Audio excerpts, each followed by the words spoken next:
कहानी अधूरी वापसी। गांव की एक गली में धीरे धीरे चलता हुआ एक आदमी लौटता है। उसके चेहरे पर थकान है, आंखों में उम्मीद। यही रामेश्वर है जो 12 साल पहले रोजगार की तलाश में परदेश चला गया था। जाते समय उसने अपनी पत्नी सविता से वादा किया था, बस 2 साल में लौट आऊंगा, फिर कभी अकेला नहीं छोड़ूंगा।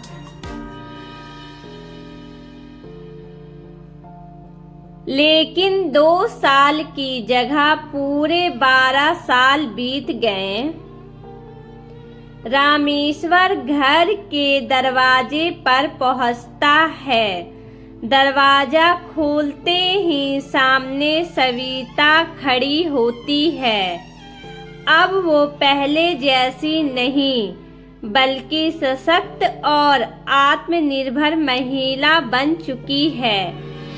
उसके चेहरे पर हैरानी नहीं, बल्कि ठंडापन है।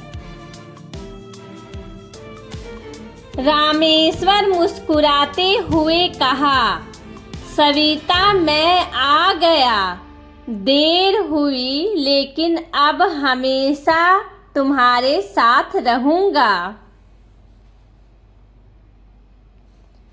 सविता की आंखों में आंसू तो आते हैं, लेकिन वो सख्त लफ्ज़े में कहती है, रामेश्वर जब मैं सबसे ज्यादा अकेली थी, जब इस घर की छत टपक रही थी, बच्चे बुखार में तड़प रहे थे, तब तुम नहीं थे।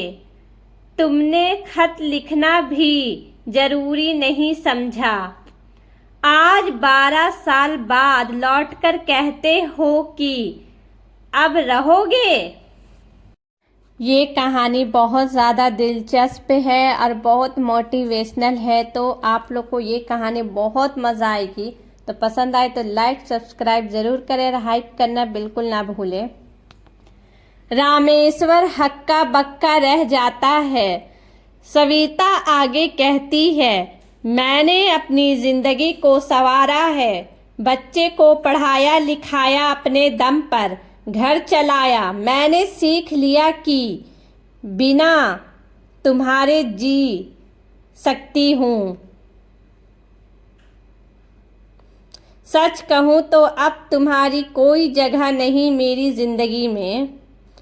सही बात है, 12 साल के बाद कोई पति आएंगे और अचानक से आके सामने खड़ा हो जाएगा तो क्या लगेगा।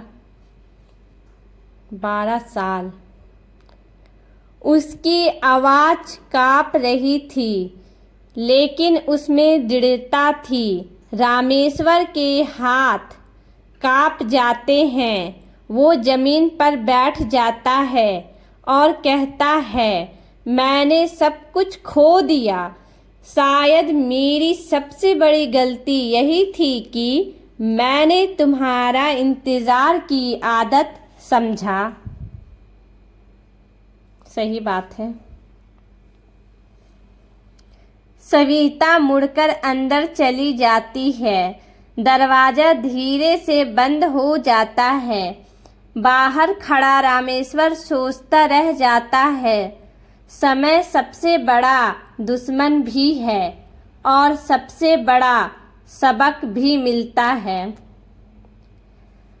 सही बात है। अब कोई अपनी बीवी को 12 साल के लिए छोड़ के चला जाएगा तो बीवी छोटे छोटे बच्चे को अकेले पालेगी, घर संभालेगी, तो वो तो कठोर बन ही जाएगी ना। तो इस कहानी से हमें यही संदेश मिलती है कि रिश्ते सिर्फ वादों पर नहीं, बल्कि साथ निभाने पर टिके होते हैं। अगर वक्त पर साथ ना दिया जाए तो वापसी कभी कभी अधूरी ही रह जाती है। तो ये कहानी कैसी लगी आप लोग को कमेंट्स बॉक्स में ज़रूर बताएं। फिर मिलेंगे, तब तक के लिए बाय बाय।